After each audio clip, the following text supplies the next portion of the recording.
नमस्कार, myself Malika Parveen, assistant professor, government law college Bikaner. LLB first year के subject modern law में हमने पहले देखा था, विवाह देखा, मैरिज देखा, इद्दत और महर पढ़ा। आज हम देखते हैं मुस्लिम विधि में डाइवोर्स कितने प्रकार से हो सकता है, विवाह विच्छेद के प्रकार देखते हैं। तो मुस्लिम विधि में विवाह विच्छेद के तरीके क्या है, या ढंग क्या है, किस प्रकार से दिया जा सकता है, उसको हम पहले समझते हैं कि मुस्लिम विधि में विवाह विच्छेद डाइवोर्स, तो शिया और सुन्नी में कुछ अंतर है, देने के ढंग में अंतर है कि किस प्रकार से डाइवोर्स दिया जा सकता है, उसमें अंतर है। तो सुन्नी में जहां विवाह करते समय साक्ष्यों की आवश्यकता होती है, वहीं डाइवोर्स तलाक देते समय सुन्नी में साक्ष्यों की आवश्यकता नहीं होती, विटनेस की आवश्यकता नहीं होती। और जबकि शिया में तलाक देते समय 2 साक्षी की आवश्यकता होती है, 2 विटनेस होने जरूरी है। ठीक है, तो फर्स्ट अंतर शिया सुन्नी में साक्षियों का आता है। सेकंड अंतर आता है कि जो तलाक है वो लिखित में दिया जाना चाहिए या मौखिक में दिया जाना चाहिए।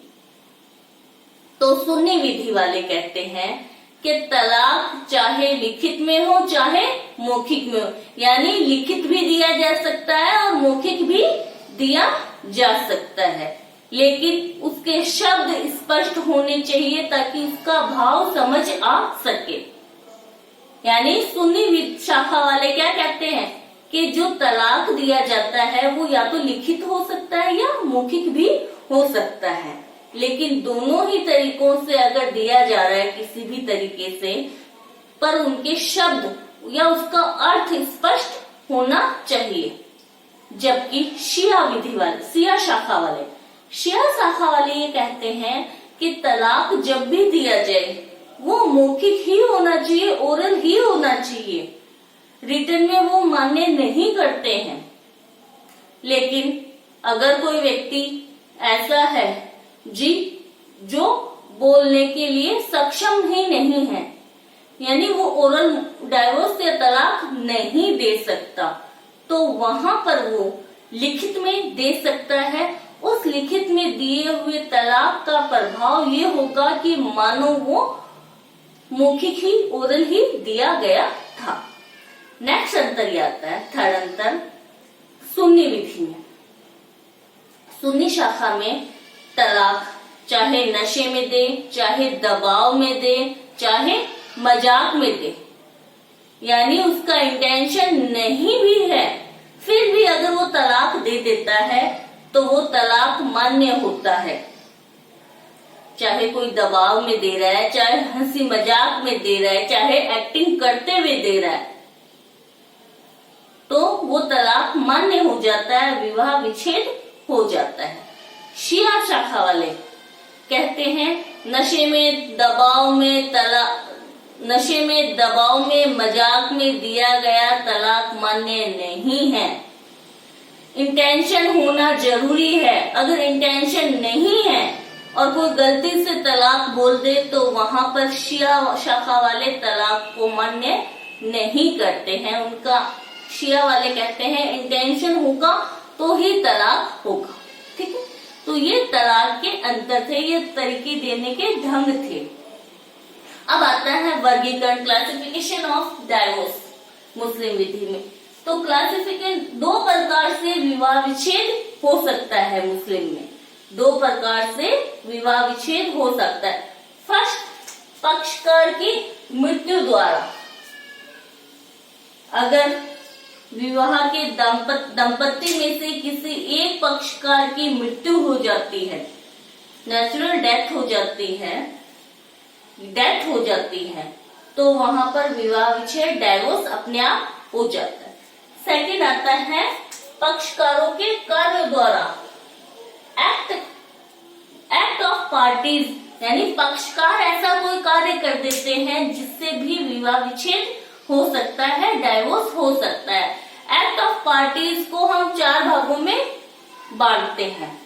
सबसे पहले पति द्वारा तलाक, विवाह विच्छेद, पति द्वारा विवाह विच्छेद। सेकंड आता है पत्नी द्वारा विवाह विच्छेद भी किया जा सकता है। म्यूचुअल कंसेंट से भी विवाह विच्छेद किया जा सकता है। म्यूचुअल कंसेंट यानी पारस्परिक सहमति द्वारा भी विवाह विच्छेद किया जा सकता है। फोर्थ आता है फस्ख यानी न्यायिक विवाह विच्छेद भी किया जा सकता है। न्यायालय के द्वारा भी विवाह विच्छेद करवाया जा सकता है। तो सबसे पहले हम देखते हैं पति द्वारा विवाह विच्छेद किस तरीके से किया जा सकता है। पति द्वारा विवाह विच्छेद 3 प्रकार से किया जा सकता है। फर्स्ट आता है तलाक, सेकंड आता है इला और थर्ड आता है जिहार। तलाक, इला और जिहार। तलाक क्या है? तलाक पति को दी गई अनियंत्रित पावर है विवाह विच्छेद करने की। पति को दी गई अनियंत्रित पावर है। तलाक अरबी शब्द है। तलाक जो शब्द है वो अरबी शब्द है। इसका मतलब होता है निराकरण करना या छुटकारा प्राप्त करना। निराकरण करना या छुटकारा प्राप्त करना अरबी शब्द है। तलाक की पावर मुस्लिम विधि में, तलाक की पावर मुस्लिम विधि में सिर्फ और सिर्फ पति को दी गई है और ये अनियंत्रित पावर है।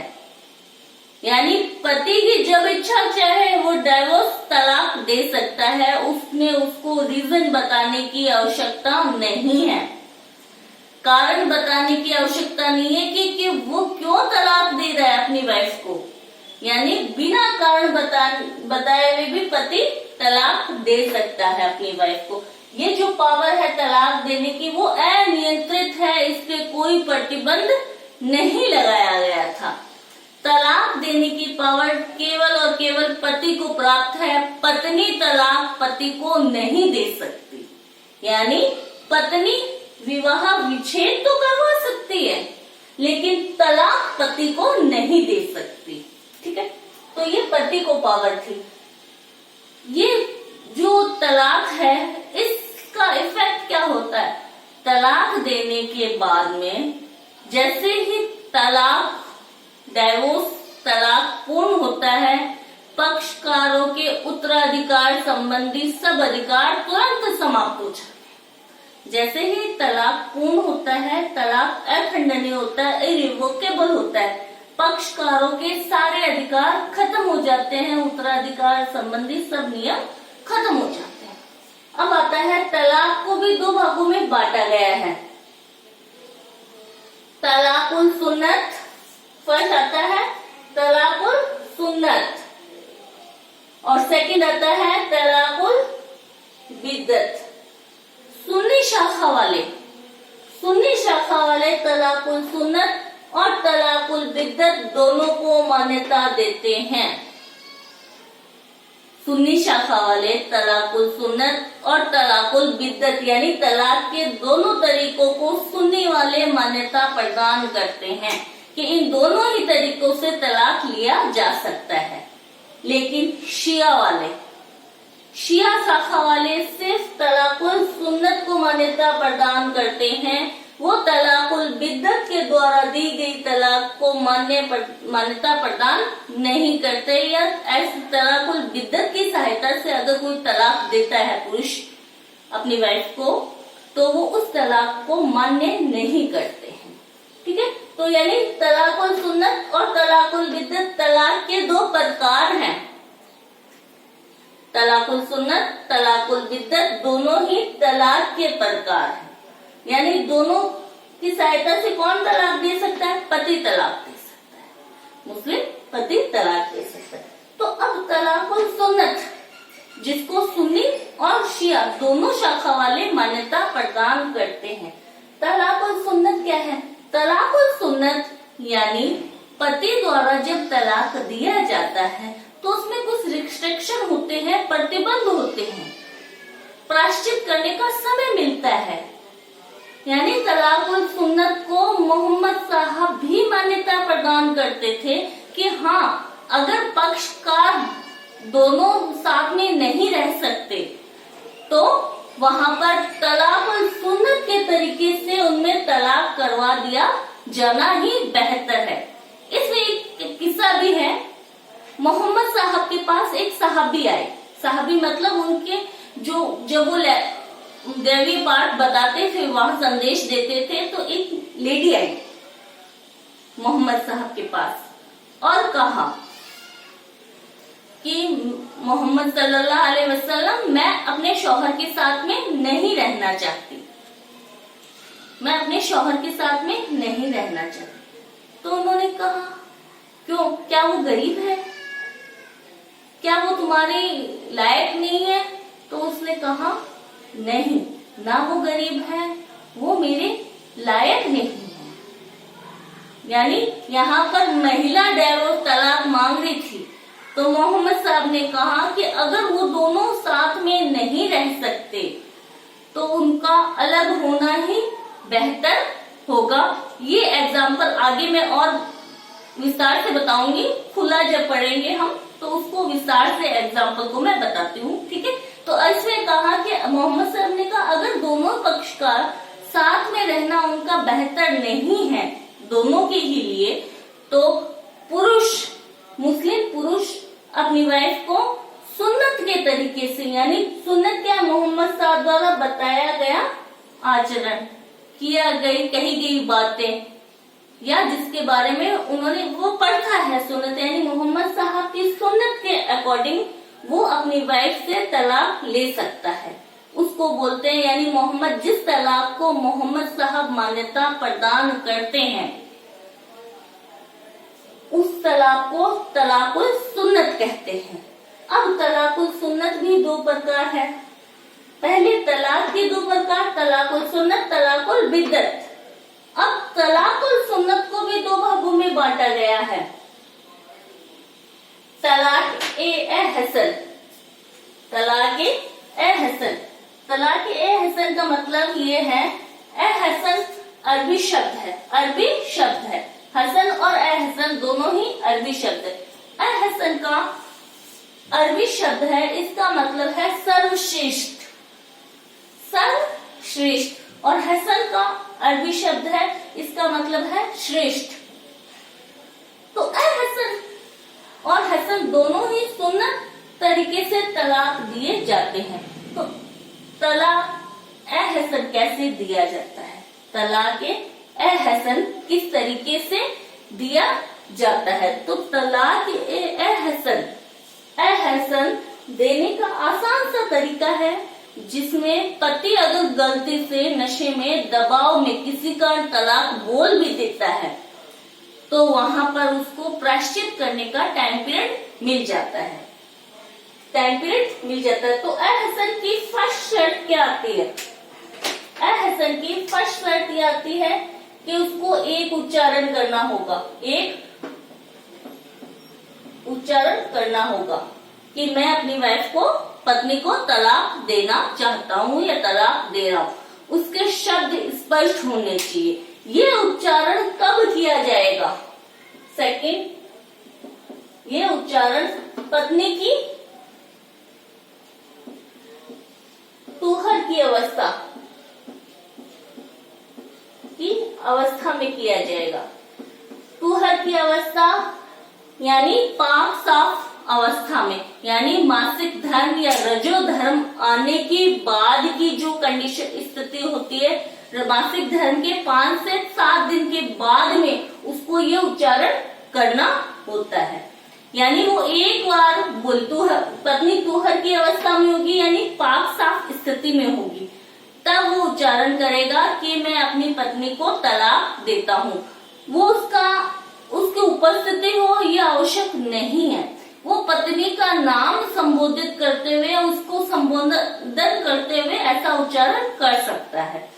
तो फर्स्ट बात थी कि उसको एक उच्चारण करना है, पत्नी की तुहर की अवस्था में वो उच्चारण करना चाहिए। अगर पत्नी को, मतलब पत्नी अगर पक्षकारों में रिलेशन ही नहीं बना, समागम नहीं हुआ, तो तुहर की अवस्था हो ये आवश्यक नहीं है। वो किसी मान लो पत्नी अभी आई नहीं ससुराल और वो पुरुष तलाक देना चाहता है तो समागम नहीं हुआ तो बिना तुहर की अवस्था में ही वो उच्चारण कर सकता है। ये जो उच्चारण किया जा रहा है यहाँ मौखिक, ये तुहर की अवस्था मौखिक उच्चारण करते समय आवश्यक मानी गई है। अगर वो रिटर्न में तलाक देता है तो कोई जरूरी नहीं है कि पत्नी तुहर की अवस्था में हो, यानी मौखिक उच्चारण अगर पुरुष कर रहा है तो पत्नी का तुहर की अवस्था में होना आवश्यक है। अगर वो रिटर्न में तलाक दे रहा है, तलाक सुन्नत हसन देता है तो वहां पत्नी की तुहर की अवस्था में होना आवश्यक नहीं है। थर्ड और इम्पोर्टेंट बात ये आती है इसमें, फर्स्ट उच्चारण, सेकंड पत्नी की तुहर की अवस्था में, थर्ड आता है इद्दत की अवधि तक।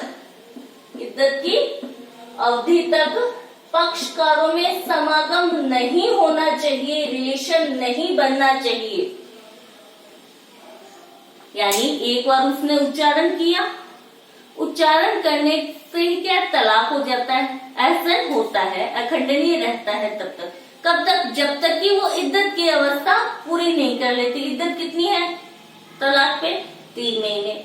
यानी जब उसने उच्चारण किया उस तारीख से 3 महीने तक वो इद्दत की अवस्था में रहती है। अगर इन 3 महीनों यानी इस इद्दत की अवधि में पक्षकारों में समागम या रिलेशन वापस बन जाता है तो तलाक क्या है, खंडनीय हो जाता है, यानी अहसन का कोई प्रभाव नहीं होता। तलाक रिवोकेबल हो जाता है, यानी अखंडनीय इरिवोकेबल कब तक रहता है? इद्दत की अवस्था तक रहता है।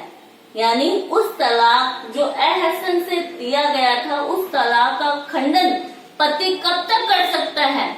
जब तक कि पत्नी इद्दत की अवस्था में रहती है तब तक वो उस तलाक को रिवोकेबल कर सकता है या उस तलाक को खंडन कर सकता है।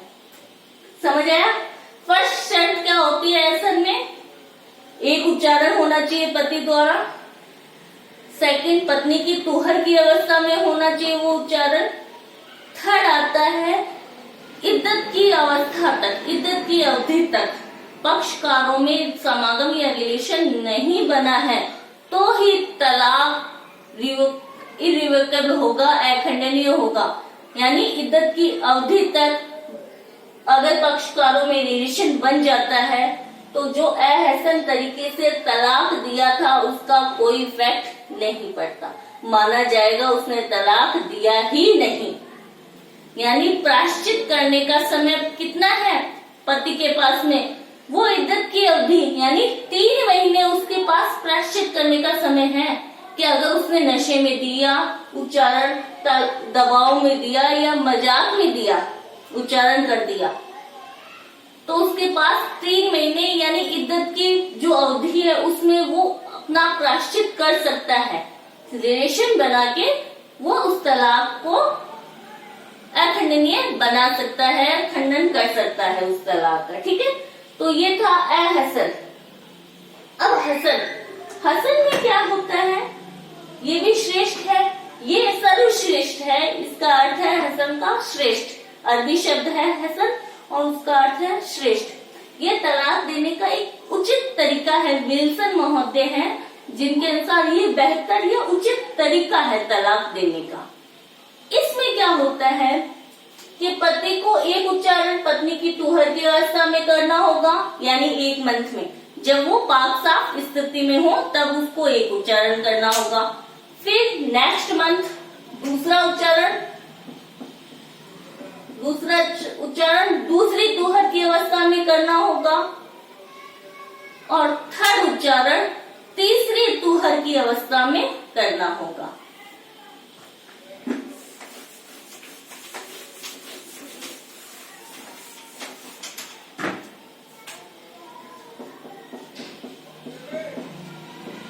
एक उच्चारण एक तुहर की अवस्था में, दूसरा उच्चारण दूसरे तुहर की अवस्था में और तीसरा उच्चारण तीसरी तुहर की अवस्था में करना होगा। यानी उसको 3 बार उच्चारण करना होगा कि मैं अपनी पत्नी को तलाक देता हूँ। पत्नी तुहर की अवस्था में होनी आवश्यक है। सेकंड उच्चारण दूसरी तुहर की अवस्था में करेगा और थर्ड उच्चारण तीसरे तुहर की अवस्था में करेगा। यानी उसको 3 समय में उच्चारण करना होगा, 3 मंथ लगातार उच्चारण करना होगा। जब वो तीसरा उच्चारण करता है तो तलाक अखंडनीय हो जाता है, तलाक इर्रिवोकेबल हो जाता है, यानी उसके बाद में वो उसका खंडन नहीं कर सकता। तो यहाँ पर उसको टाइम पीरियड कितना मिल रहा है? यहाँ पर उसको 2 मंथ टाइम पीरियड मिल रहा है। तलाकुल अहसन में 3 मंथ इद्दत की अवधि तक टाइम पीरियड मिला था और हसन में 2 समय मिलेगा, 2 मंथ मिलेंगे। फर्स्ट उसने उच्चारण किया जैसे जनवरी में उसने पत्नी की पाक साफ अवस्था में उसने उच्चारण किया कि मैं तुम्हें तलाक देता हूँ। ठीक है, तो जनवरी से तुहर की अवस्था में उसने उच्चारण किया। अब फरवरी में जब पत्नी तुहर की अवस्था में होगी तब उसको दोबारा उच्चारण करना होगा। तो जनवरी से लेके फरवरी यानी एक तुहर से दूसरे तुहर की बीच की जो अवधि है वहां पर वो प्रायश्चित कर सकता है। यानी पक्षकारों के बीच में अगर रिलेशन बन जाता है तो तलाक खंडनीय हो जाता है। हसन जो तलाक दिया जा रहा है वो खंडनीय हो जाता है, माना जाएगा कोई तलाक शब्द का उच्चारण इसने नहीं किया था। ठीक है, तो अगर उसने फरवरी में दूसरा उच्चारण किया और जनवरी और फरवरी के बीच में पक्षकारों में रिलेशन नहीं बना, समागम नहीं हुआ, तो फिर उसको तीसरा उच्चारण कब करना होगा? मार्च में करना होगा। तीसरा उच्चारण नेक्स्ट मंथ यानी जब भी वो तुहर की अवस्था में होगी तब उसको करना हो। तो अगर दूसरे तुहर और तीसरे तुहर की अवधि के बीच में भी अगर पक्षकारों में रिलेशन बन जाता है तो तलाक अखंडनीय हो जाता है, इरिवोकेबल हो जाता है, यानी वो ऐसा माना जाएगा तलाक दूसरा उच्चारण भी उसने नहीं किया था। और अगर पहले तुहर और दूसरे तुहर के बीच में रिलेशन नहीं बना और दूसरे और तीसरे तुहर की अवस्था में भी रिलेशन नहीं बना तो तीसरा उच्चारण जब भी पति करेगा तलाक खंडनीय हो जाएगा, रिवोकेबल हो जाएगा। यानी तलाक तीसरा उच्चारण करते ही तलाक पूर्ण हो जाएगा। यहाँ पर इद्दत की अवधि उसको टाइम पीरियड नहीं मिल रही प्रायश्चित करने के लिए। ठीक है, तो हसन में तो 3 मंथ मिलते हैं प्रायश्चित करने के लिए और हसन में 2 ही मंथ मिलते हैं। फर्स्ट तुहर से सेकेंड तुहर की बीच की अवधि और सेकेंड तुहर से थर्ड तुहर की बीच की अवधि। तुहर की अवधि के बीच में वो अगर पक्षकारों के बीच में रिलेशन बन जाता है तो माना जाएगा कि उसने तलाक नहीं दिया था। ये था तलाकुल सुन्नत के 2 प्रकार, जिसे मोहम्मद साहब भी मान्यता प्रदान करते हैं कि अगर नशे में, दबाव में, गलती से कुछ भी अगर तलाक का उच्चारण हो भी जाता है तो पति को प्रायश्चित करने का समय मिल जाता है। ठीक है, तो ये सुन्नत है। मोहम्मद साहब के अकॉर्डिंग इस प्रकार से तलाक दिया जाना चाहिए। नेक्स्ट आता है तलाकुल बिद्दत। तलाक का दूसरा तरीका तलाकुल बिद्दत, जिसे तलाकुल बैन भी कहते हैं, तलाकुल बैन भी कहते हैं, तलाकुल बैन भी कहते हैं या तिहरा तलाक बोलते हैं जिसको। तिहरा तलाक जैसे ही शब्द का उच्चारण किया जाता है तलाक पूर्ण हो जाता है। अगर कोई पुरुष अपनी पत्नी को कहता है मैं तुम्हें 3 तलाक देता हूँ या तलाक तलाक तलाक, जैसे ही वो इन 3 शब्दों का उच्चारण करता है तलाक पूर्ण हो जाता है। वहां उसे प्रायश्चित करने का कोई टाइम पीरियड नहीं मिलता है। तलाकुल बिद्दत मोहम्मद साहब मान्यता प्रदान नहीं करते हैं, बल्कि उनके बाद में जो पीढ़ियां आई उन्होंने अपनी सहूलियत के हिसाब से तलाकुल बिद्दत को, ये तलाकुल बैन को मान्यता प्रदान कर दी, परंपरा बना दी। क्यों? क्योंकि वो अरब देशों वाले क्या है, खाड़ी देशों में व्यापार करने जाते थे और वहां वो शादियां भी कई शादियां करते। एक शादी की, दूसरी को तलाक दिया, दूसरी शादी की, तीसरी को तलाक दिया, ऐसे करके वो तलाक को तलाकुल बिद्दत के द्वारा तलाक दे देते थे। ठीक है, तो इसको नियंत्रित करने के लिए, सुन्नी शाखा वाले ही मान्यता प्रदान करते हैं। शिया वाले तो तलाकुल बिद्दत को मानते ही नहीं, कहते ही नहीं कि तलाकुल बिद्दत जैसी भी कोई चीज है, और अगर ऐसे तलाक दिया जाता है तो वो शिया वाले इस तलाक को मान्यता प्रदान नहीं करते हैं। तलाकुल बिद्दत, तिहरा तलाक को अनकॉन्स्टिट्यूशनल घोषित करवाने के लिए सबसे पहला केस शाहबान अहमद खान वर्सेस शाहबानो बेगम 1985 में कोर्ट में लगाया गया, जिसमें सुप्रीम कोर्ट ने इसको तलाकुल बिद्दत या तलाकुल बैन को, ट्रिपल तलाक को असंवैधानिक घोषित करने का कहा भी, लेकिन वो वहां पे घोषित हुआ नहीं। फिर 2002 में शमीम आरा वर्सेस उत्तर प्रदेश राज्य में भी इसको असंवैधानिक घोषित करवाने की मांग की। और finally Shayara Bano versus state of UP Uttar Pradesh राज्य 2018 में शायरा बानो के केस में सुप्रीम कोर्ट में ये कई याचिकाएं फाइल हुई और कहा तलाकुल बिद्दत को असंवैधानिक घोषित किया जाए, और सुप्रीम कोर्ट के जजेस सुप्रीम कोर्ट के संवैधानिक पीठ ने शायरा बानो, हमने पढ़ा कि तिहरा ट्रिपल तलाक किस केस में असंवैधानिक घोषित किया गया, Shayara Bano versus state of UP 2018 के बाद में सुप्रीम कोर्ट की कॉन्स्टिट्यूशनल बेंच संवैधानिक पीठ ने इसको अनकॉन्स्टिट्यूशनल घोषित किया, और 2019 में शायरा बानो के केस के प्रभाव के कारण मुस्लिम महिला विवाह संरक्षण अधिनियम 2019 एक्ट अधिनियम आया। इस एक्ट में बताया गया ट्रिपल तलाक देना असंवैधानिक है या अनकॉन्स्टिट्यूशनल है और दंडनीय भी है। ये एक संज्ञेय अपराध माना गया है, कॉग्निजेंस ऑफेंस है, जिसमें अगर कोई मुस्लिम पति ट्रिपल तलाक देता है, तलाकुल बिद्दत देता है, तो पुलिस उसे बिना वारंट के भी गिरफ्तार कर सकती है। साथ में ही यहाँ पर दंडात्मक प्रोविजन भी शामिल किए गए हैं। अगर कोई व्यक्ति मुस्लिम पति ट्रिपल तलाक देता है तो उसे 3 वर्ष तक का कारावास दिया जा सकता है, साथ में जुर्माना भी अधिरोपित किया जा सकता है। तो मुस्लिम महिला विवाह संरक्षण अधिनियम 2019 के द्वारा अब ट्रिपल तलाक देना अनकॉन्स्टिट्यूशनल है, साथ में दंडात्मक भी है। ये था तलाक की प्रोविजन। इसके बाद में पति द्वारा और किस प्रकार से डाइवोर्स दिया जा सकता है, विवाह विच्छेद किस प्रकार किया जा सकता है। सेकंड आता है इसमें इला। इला क्या होता है?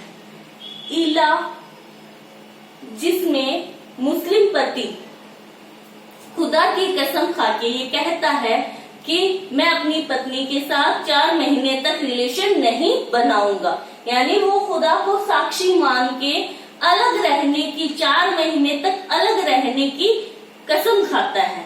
तो यहाँ पर ये इला क्या है? अगर वो 4 महीने तक अलग रहता है, सेपरेट रहता है अपनी वाइफ से, और हस्बैंड वाइफ के बीच में अगर 4 महीने तक रिलेशन नहीं बनता है, तो इस प्रकार से भी वो मुस्लिम पति अपनी वाइफ को विवाह विच्छेद कर सकता है, डाइवोर्स दे सकता है।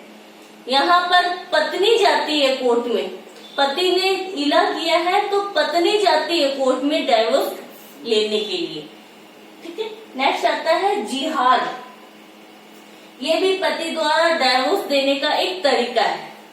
जिहाद में क्या कहता है? मुस्लिम पति, कोई भी मुस्लिम पति जो विवाह विच्छेद करना चाहता है अपनी पत्नी से, वो क्या करता है, वो ये कहता है, वो अपनी पत्नी की तुलना अपनी निषिद्ध आसक्तियों में से किसी से करता है।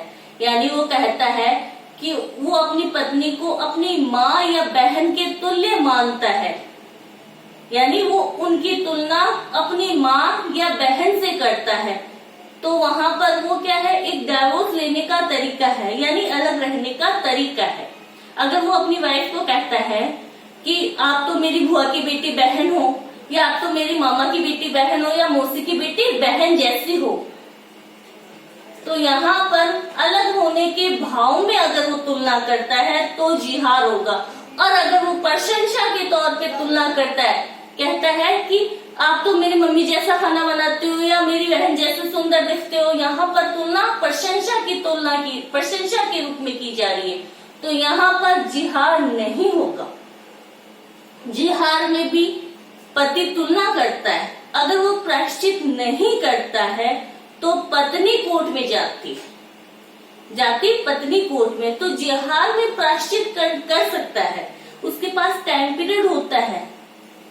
तो उस टाइम पीरियड में वो प्रायश्चित कैसे करेगा, वो 1 महीने के रोजे रखकर, या 60 गरीबों को भोजन कराकर, या एक दास को मुक्त करके भी वो प्रायश्चित कर सकता है। तो ये थे पति द्वारा डाइवोर्स लेने के तरीके। नेक्स्ट हम पढ़ते हैं पत्नी द्वारा विवाह विच्छेद या डाइवोर्स किस तरीके से किया जा सकता है। तो तलाक ए तफवीज है। तो तलाक तो किसकी पावर है, तलाक लेने की पावर, तलाक देने की पावर पति की है, पत्नी तो तलाक दे नहीं सकती। लेकिन तफवीज शब्द आया है यहाँ पर, तफवीज का मतलब है प्रत्यायोजन, डेलीगेशन, यानी निकाह की संविदा जब होती है तो पति अपनी तलाक देने की जो पावर है उसको कुछ शर्तों के साथ में पत्नी को डेलीगेट कर देता है, प्रत्यायोजित कर देता है। एग्जाम्पल, पति और पत्नी में अगर ये निकाह के समय ये कॉन्टेक्ट होता है, ये शर्त रखी जाती है कि पति अगर सेकंड मैरिज प्रथम पत्नी फर्स्ट वाइफ की सहमति के बिना करता है, सेकंड मैरिज प्रथम पत्नी की सहमति के बिना करता है, तो प्रथम पत्नी जो होगी उसको तलाक लेने की पावर है। तलाक देने की शक्ति तो पति की है, तलाक पत्नी ले नहीं सकती। अगर पावर डेलीगेट की हुई है तो पत्नी तलाक ले सकती है, अगर उस शर्त का उल्लंघन हुआ है तो ये तलाक एक तफवीज बोलते हैं या प्रत्यायोजित तलाक बोलते हैं। यानी इसमें कुछ शर्तों के साथ में अंतरित कर दी जाती है, पत्नी को प्रत्यायोजित की जाती है। तो क्या तलाक देने की पावर को अगर प्रत्यायोजित पत्नी को कर दिया तो पति की तलाक देने की पावर खत्म हो जाती है क्या? नहीं, पति की तलाक देने की शक्ति खत्म नहीं होती। अगर उसने तफवीज प्रत्यायोजित डेलीगेशन कर भी दिया है तलाक देने की शक्ति का, फिर भी उसकी पावर खत्म नहीं हो। ये तो शर्त का उल्लंघन होगा तो पत्नी तलाक तफवीज ले सकती है। अगर शर्त का उल्लंघन ही नहीं हुआ तो पत्नी अधिकार स्वरूप तलाक तफवीज की मांग नहीं कर सकती है। नेक्स्ट आता है डाइवोर्स में कि और डाइवोर्स तीसरा तरीका है म्यूचुअल कंसेंट से। पारस्परिक सहमति से भी विवाह विच्छेद किया जा सकता है।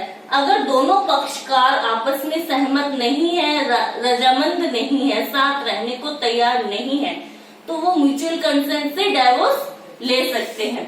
खुला और मुबारक दोनों म्यूचुअल कंसेंट से डाइवोर्स लेने के प्रकार हैं।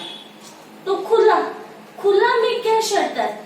खुला ऑफर कौन करता है? खुला में पत्नी ऑफर करती है कि आप मुझे डाइवोर्स दे दो, और उसके बदले में वो प्रतिफल भी देती है, या तो कुछ संपत्ति देगी या अपनी महर की राशि छोड़ देगी।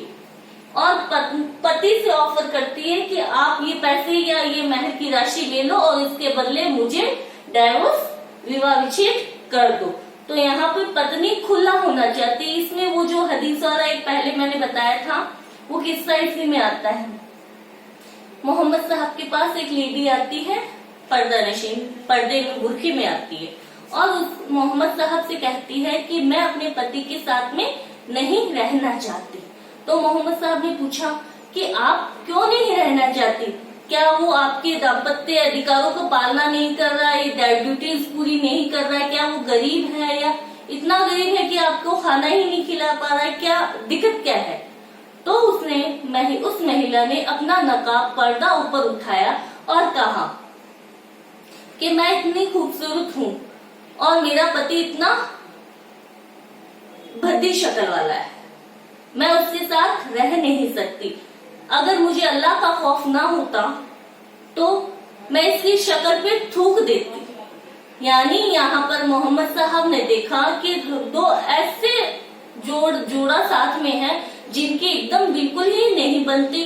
तो वहाँ मोहम्मद साहब ने कहा क्या पति से मिली हुई संपत्ति और महर आप दोनों उसको देने के लिए तैयार है?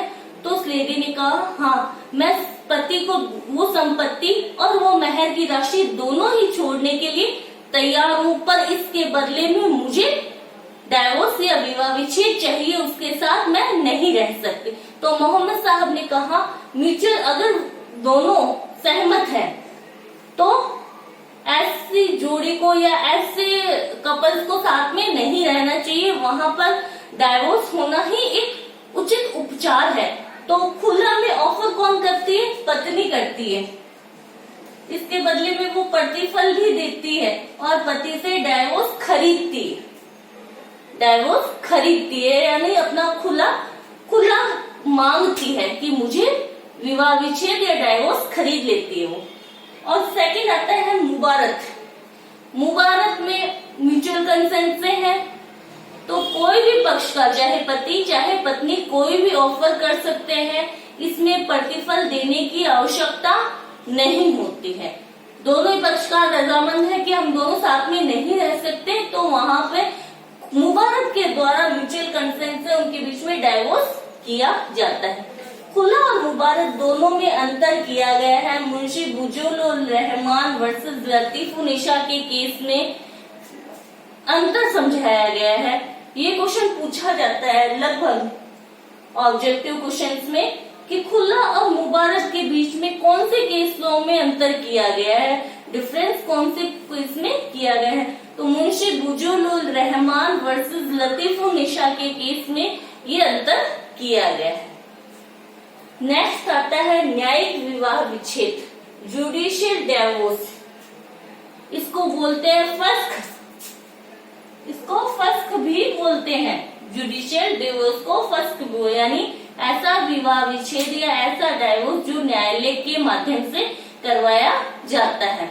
इसका फर्स्ट आता है लियन। लियन में क्या होता है?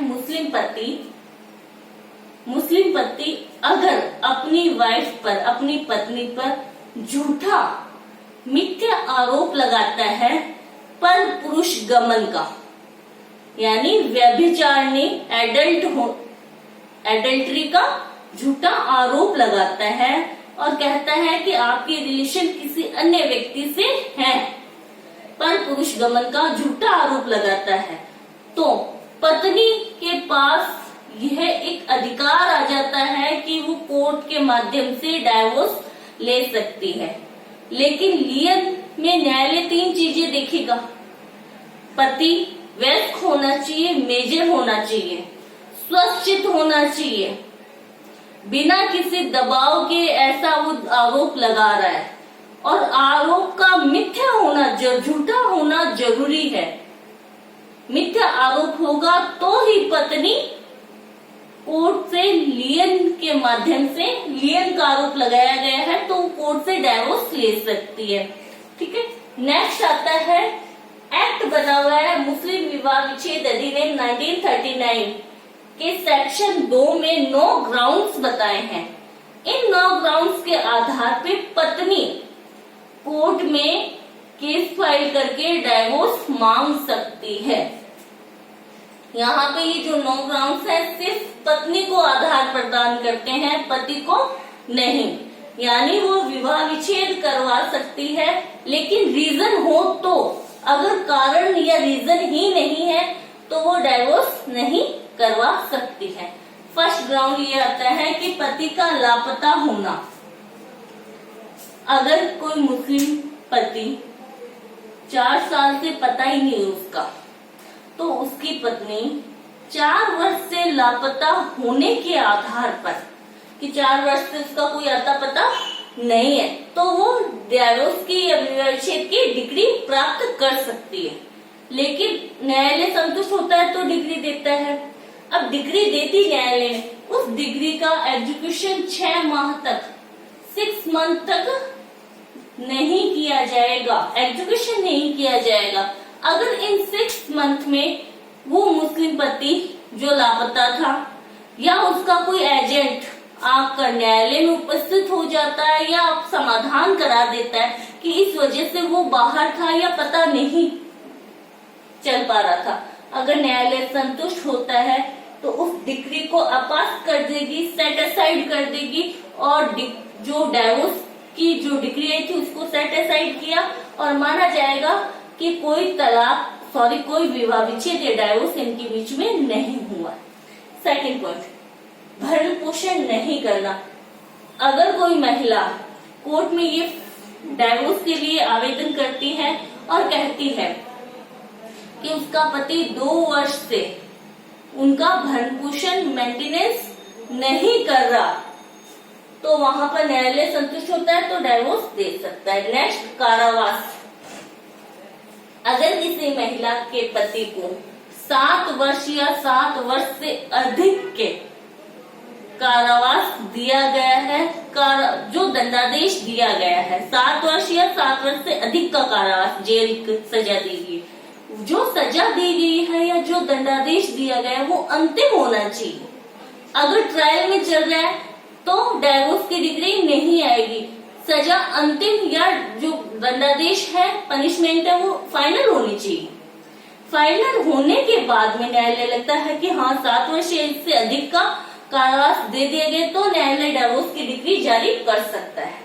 नेक्स्ट, कि अगर कोई व्यक्ति अपने वैवाहिक दायित्व की पूर्ति 3 वर्ष तक नहीं कर रहा है, लगातार 3 वर्षों से नहीं कर रहा है, तो पत्नी के पास ये आधार प्राप्त है कि वो न्यायालय से डाइवोर्स ले सकती है। नेक्स्ट, नपुंसकता। विवाह के समय, निकाह के समय और आवेदन किए जाने के समय अगर कोई व्यक्ति नपुंसक है तो उसकी वाइफ नपुंसकता के आधार पर डाइवोर्स की डिग्री ले सकती है, आवेदन कर सकती है। यहाँ पर न्यायालय डिग्री तब तक नहीं देगा जब तक कि उसके पति को आवेदन करने को कहेगा और कहेगा कि 1 वर्ष के भीतर आप ये साबित कर दो कि आप नपुंसक नहीं हो। और न्यायालय अगर वो अपनी आवेदन को सिद्ध नहीं कर पाता है तो न्यायालय नपुंसकता के आधार पर डाइवोर्स की डिग्री जारी करती है। नेक्स्ट आता है पागलपन। अगर कोई व्यक्ति 2 वर्ष से पागल है, पागलपन के दौरे पड़ रहे हैं या कुष्ठ रोग है या अन्य रतिजन्य रोग है, उग्र रतिजन्य रोग है, तो वहाँ 2 वर्ष की अवधि है कि या पागलपन 2 वर्ष तक है या कुष्ठ रोग 2 वर्ष तक है या उग्र रतिजन्य रोग है उसको 2 वर्ष तक, तो वहाँ न्यायालय पत्नी के आवेदन पर एप्लीकेशन पत्नी लगाएगी तो डाइवोर्स दे सकता है। नेक्स्ट आता है वैधता का विकल्प, ऑप्शन ऑफ प्रोबेटी, खयारुल बुलूग। खयारुल बुलूग में क्या होता है कि अगर लड़की की शादी 15 वर्ष से पहले करा दी जाती है, 15 वर्ष से पहले करा दी जाती है, तो उस लड़की को ये राइट प्राप्त है कि जब वो 15 वर्ष की हो जाए तो वो उस विवाह को अमान्य कर सकती है या उससे इनकार कर सकती है। कब कर सकती है? कि शादी 15 वर्ष से पहले हुई हो और 15 से 18 के बीच में उसको ये अधिकार प्राप्त है। और थर्ड, 15 से 18 के बीच में स्वतंत्र सहमति से हस्बैंड वाइफ के बीच में रिलेशन नहीं बना हुआ होना चाहिए, तो वो ख्याल लोग वैधता के विकल्प का अधिकार को यूज कर सकती है। इसको हम नेक्स्ट वीडियो में विस्तार से पढ़ेंगे कि ऑप्शन ऑफ प्रोबेबिलिटी क्या होता है, प्राचीनतम विधि क्या थी और वर्तमान में क्या राइट है। ठीक है, नेक्स्ट क्रूरता, क्रूरल्टी।